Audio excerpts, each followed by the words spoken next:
Salut à tous, je suis très heureuse de vous retrouver pour votre émission d'inspiration et de motivation Leitmotiv. Pour cette émission, nous avons l'honneur de recevoir pour vous un homme qui a suivi une brillante formation, aussi bien en Côte d'Ivoire qu'en Hollande, à l'Agence spatiale européenne, en Allemagne, en Italie et aux États-Unis. Notre invité aujourd'hui est à la tête de l'une des plus grandes autorités de régulation des télécommunications de la sous-région. Leitmotiv avec M. Bilé Djeméléou, c'est juste après la pub.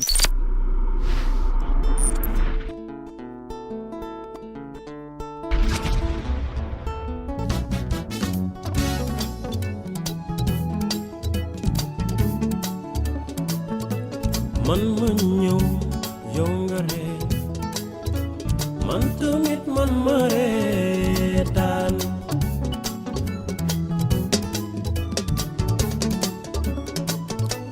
man ma ñëw yow nga jooy.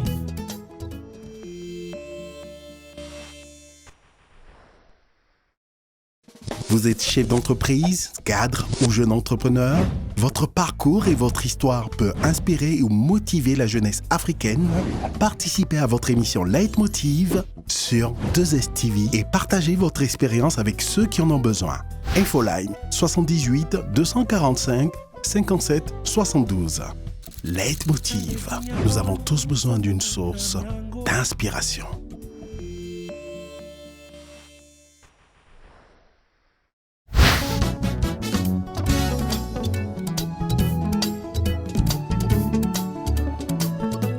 Man ma ñëw yow nga ree man tamit man ma reetaan.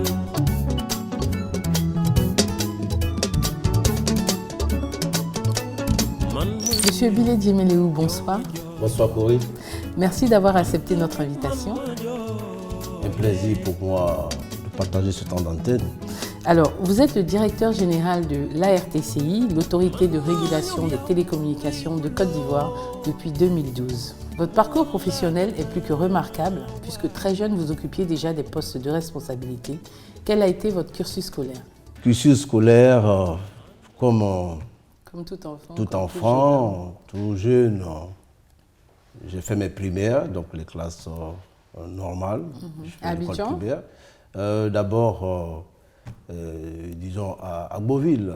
À Beauville, Bouaké, je cite un peu les grandes villes, à Beauville, Bouaké, et ensuite à Abidjan. Alors donc vous faites un primaire normal, ensuite un collège, et après vous vous orientez dans quel secteur? D'abord, lorsqu'on va à l'école, je voulais être mathématicien parce que mon père m'avait toujours parlé de mon oncle qui était dans un collège technique déjà en son temps. Et j'avais voulu être aussi un jour un technicien.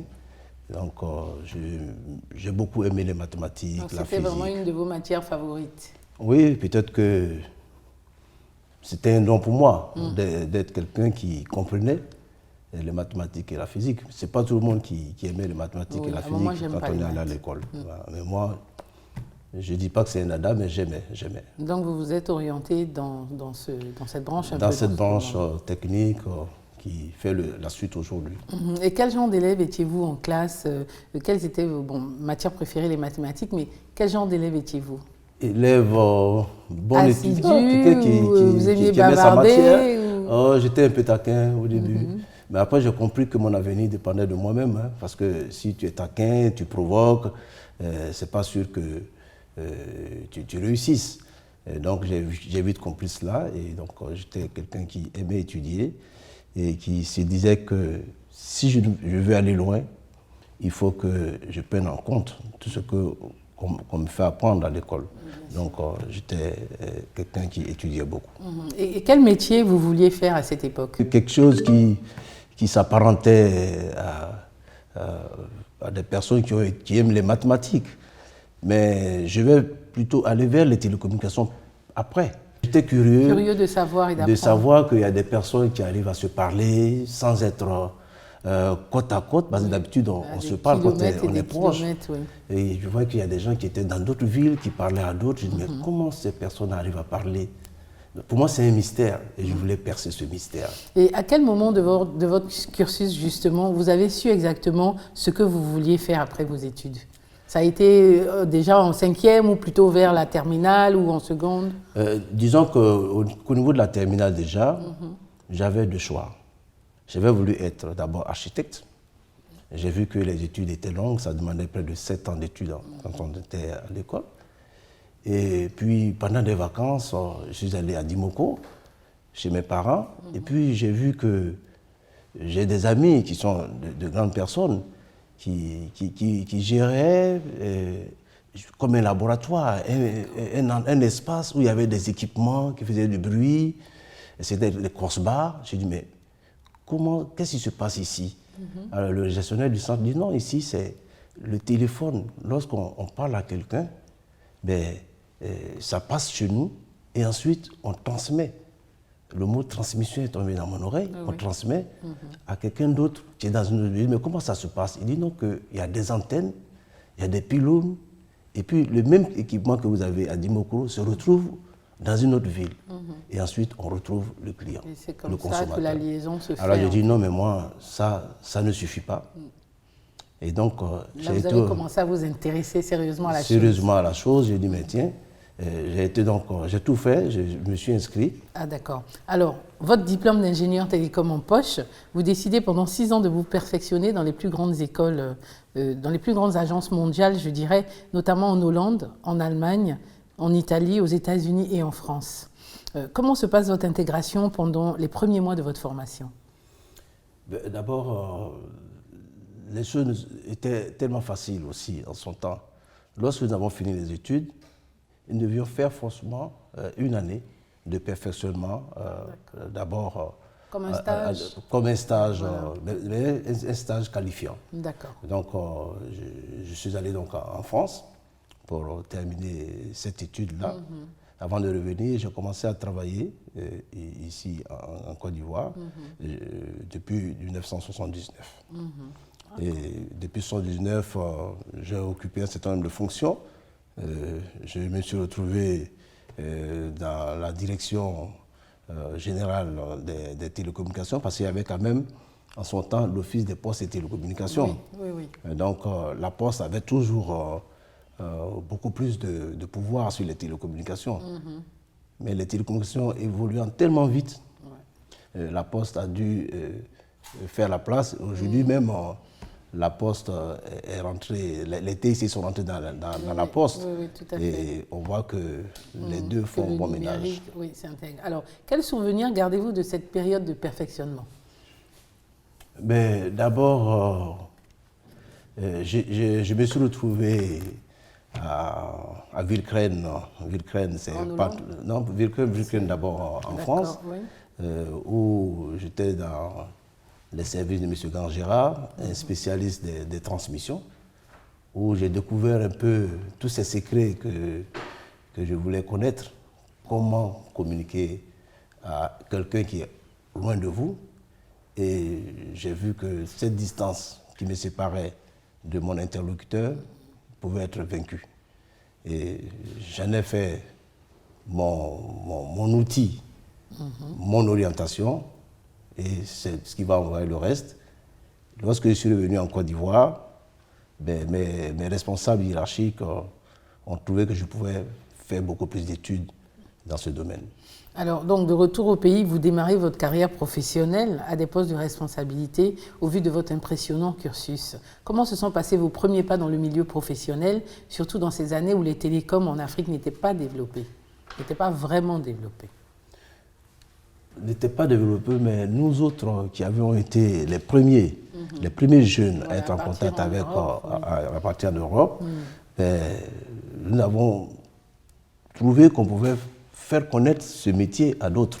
Oui, donc, nous allions apprendre à l'extérieur, mais quand on revenait, on essayait de partager avec les jeunes, les jeunes qui sont aussi sortis de l'école. Ainsi, je me suis retrouvé dans plusieurs pays, toujours dans les études. Je peux vous dire que je me suis retrouvé en Hollande, je me suis retrouvé en Italie, en Suisse, bon, la France, on n'en parle pas, en Angleterre, aux États-Unis. Ça n'a pas été trop difficile au départ? Comment ça s'est passé? Ça peut être difficile, peut-être ma jeune famille que vous avez voilà, qu'on essayait de constituer. Mais pour nous, moi, c'était la découverte, surtout la technologie qui avançait tellement vite. J'ai été l'une des premières personnes, en fait, au niveau technique, à être en contact avec la fibre optique, en perçant le mystère aussi des faisceaux hertziens, surtout numérique, la numérisation venait.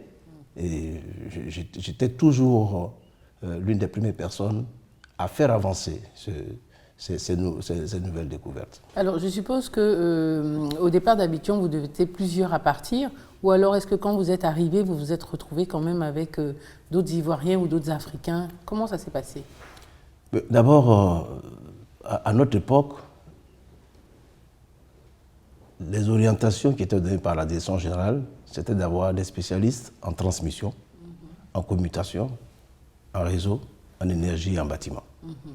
Donc déjà, en partant de la Côte d'Ivoire, chacun était orienté dans l'une des filières. Oui.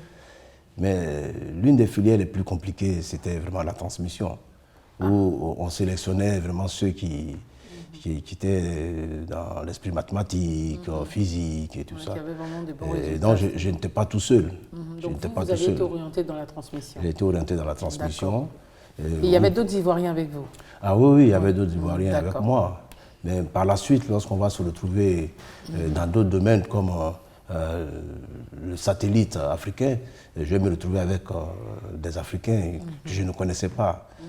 On s'est retrouvés donc. Vous étiez le seul Ivoirien en fait à être sélectionné j'étais le seul Ivoirien à ce moment-là. Après un test international, donc je me suis retrouvé en Hollande avec un Congolais, un Burundais et un Sénégalais. Donc nous étions quatre. Nous sommes restés donc en Hollande pour travailler au centre de recherche spatiale. Quand vous êtes revenu, le fait qu'on vous ait confié toutes ces responsabilités, ça ne vous a pas fait un peu peur au départ? Ah non, mais on avait l'encadrement aussi des aînés.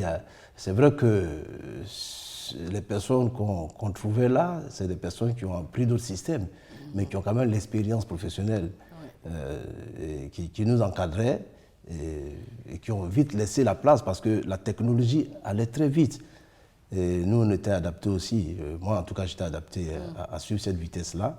Et c'est ainsi que j'ai souvent remplacé des personnes qui ont voulu faire autre chose. Alors, tout au début de votre carrière, de 1981 à 1991, vous avez la charge de plusieurs projets. Quelles étaient les missions qui vous étaient assignées? D'abord, en tant que responsable de projet, c'est faire de sorte que l'objectif de réaliser une liaison, cet objectif soit atteint. Donc, cela part d'abord de l'étude et à la mise en œuvre par la suite. Donc, en tant que responsable des études et du suivi des travaux, c'est ça aussi. Il fallait tout le temps contrôler. Moi, je connais presque toute la Côte d'Ivoire. Mais parce que dans ce domaine-là, vous bougez beaucoup de ville en ville. Tout à fait. Donc, je vais d'abord chercher des sites. Voilà, je fais une étude cartographique et je vais chercher des sites adéquats. Oui. Même si j'ai trouvé sur la carte que ça s'appelle, je dis par exemple Kassombarga. Kassombarga, c'est un pylône qui se trouvait sur un réseau téléphonique rural que je suis allé repérer. Je suis allé donc à Kassombarga, il n'y avait rien, c'était un village. Alors, à partir de 1991, votre carrière va prendre un tournant décisif puisque vous êtes nommé directeur régional, puis directeur du département transmission du leader de la télécommunication en Côte d'Ivoire. Vous allez passer plus de 15 ans dans cette entreprise. Quels ont été pour vous les secrets de votre réussite dans cette entreprise? Pour moi, les secrets viennent des bonnes relations que j'avais avec mes supérieurs hiérarchiques, de mes connaissances techniques. J'ai eu cet appui-là de mes supérieurs hiérarchiques qui m'ont fait confiance. Ça, c'est vraiment un de mes secrets.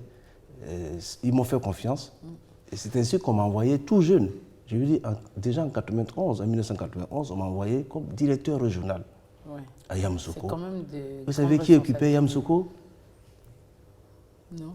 Bon, le président Feu Félix Houphouët-Boigny.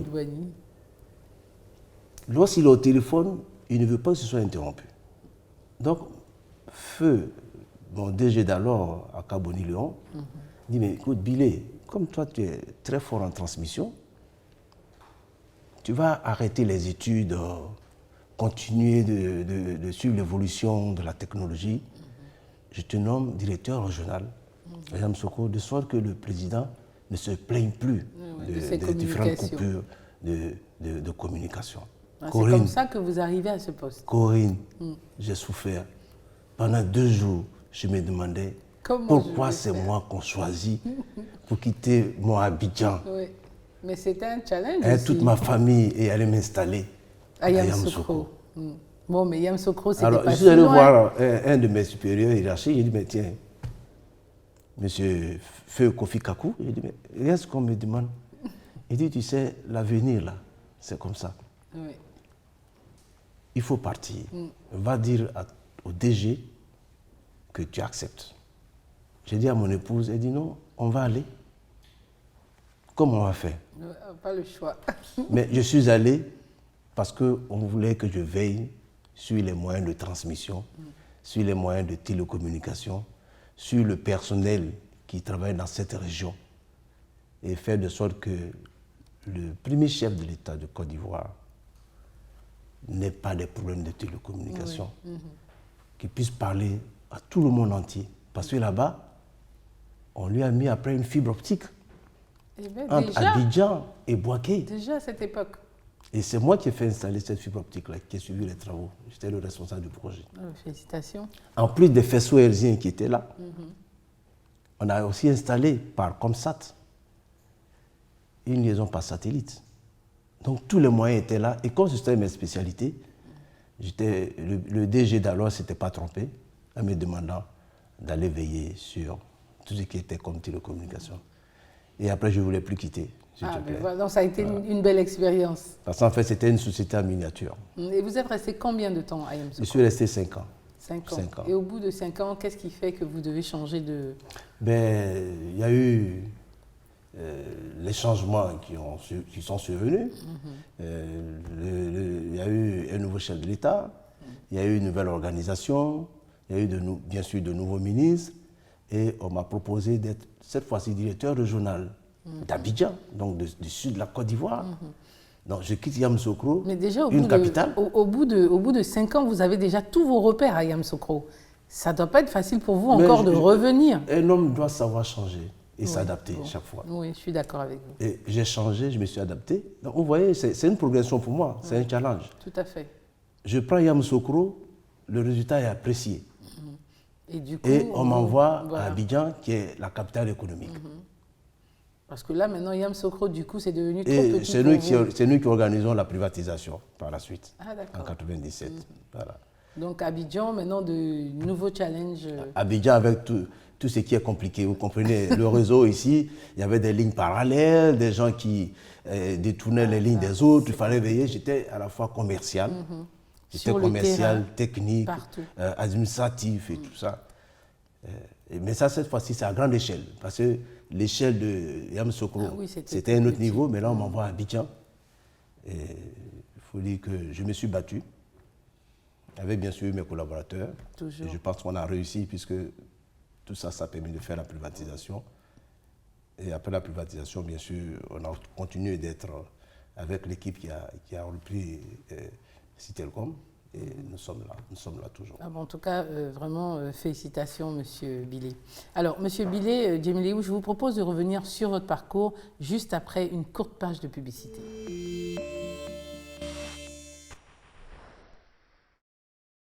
Vous êtes chef d'entreprise, cadre ou jeune entrepreneur? Votre parcours et votre histoire peut inspirer ou motiver la jeunesse africaine. Participez à votre émission Leitmotiv sur 2STV et partagez votre expérience avec ceux qui en ont besoin. Infoline 78 245 57 72. Leitmotiv. Nous avons tous besoin d'une source d'inspiration.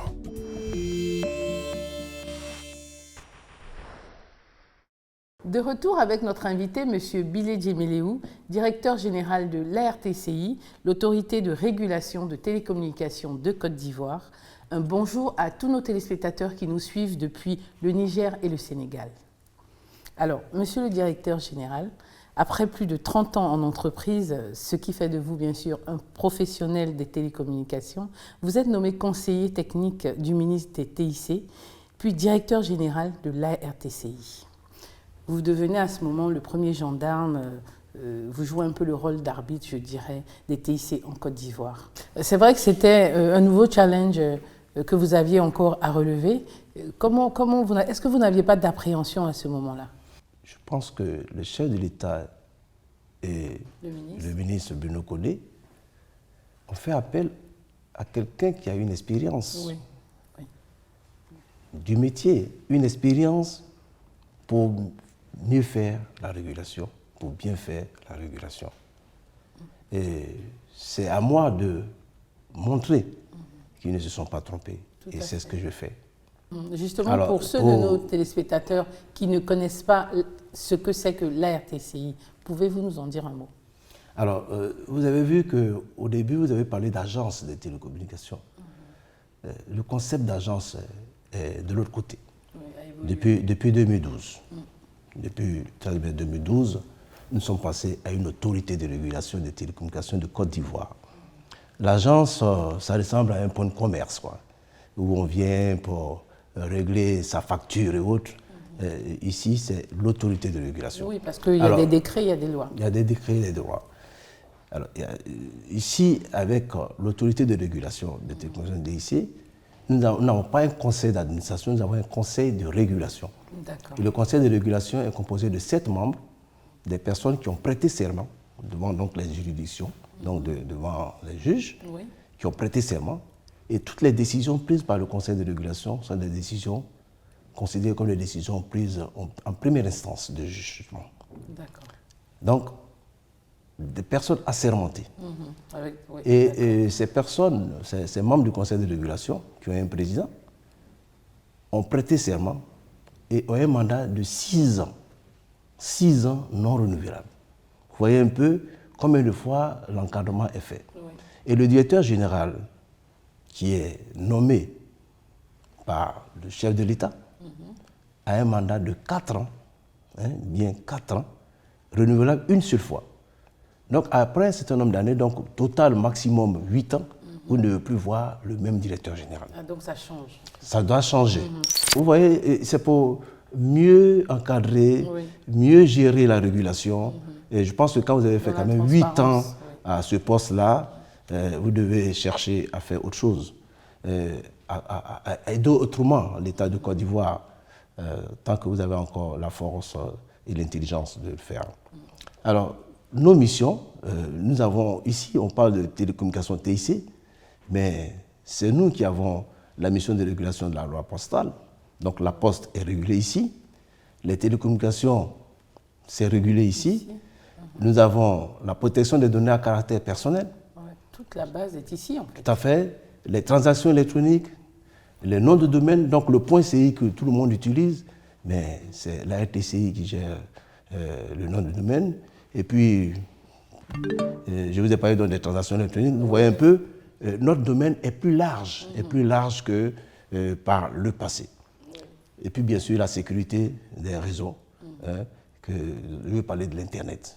Avant, dans l'agence, on ne parlait pas d'Internet. Oui, d'accord. Aujourd'hui, donc ça s'est élargi. Ça s'est élargi. Voilà. Plusieurs domaines, près de 6 domaines. Donc c'est presque 6 entreprises que vous trouvez ici. Dans d'autres pays, c'est comme ça. Regroupées ensemble ici. Ouais, regroupées ici. Dans d'autres pays, c'est 6 entreprises. Ah, okay, mais le chef de l'État a bien vu, en confiant toutes ses activités au secteur de l'ARTCI. Et je vous dis, nous arrivons à réguler.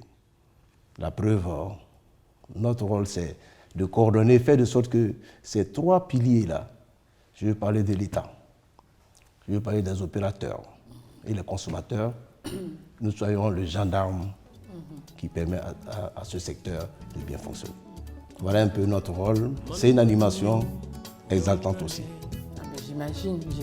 Malheureusement, Monsieur Lilé Djeméléou, le temps qui nous est imparti touche à sa fin, mais nous donnons rendez-vous à nos téléspectateurs la semaine prochaine pour la suite et fin de cette émission qui vous est consacrée. Que Dieu vous garde. La semaine prochaine, dans Leitmotiv. Dans notre secteur, quand on parlait d'opérateurs, il y avait 7 opérateurs. Aujourd'hui, vous savez combien il y en a? 3? Il y en a 4. 4. Voilà, 4. Le 4e est sur papier. D'accord. Il y en a 4. Il arrive alors. La plupart des pays africains prennent exemple sur la Côte d'Ivoire. C'est des demandes de visite et de séances de travail. Il ne faut pas se décourager parce que déjà, il se dit que 80% des emplois d'avenir dans le secteur ne seront visibles que d'ici une vingtaine d'années. Donc l'avenir leur appartient. Ils ont toutes les chances. Ils ont toutes les chances et nous autres qui sommes les dépensiers, nous ne pourrons que les appuyer. Que Dieu vous garde. Non, que Dieu vous garde, c'est là-bas. Ouais. Si Dieu me garde, je parle. Non, mais je vais juste faire que Dieu vous garde là. Man tamit man ma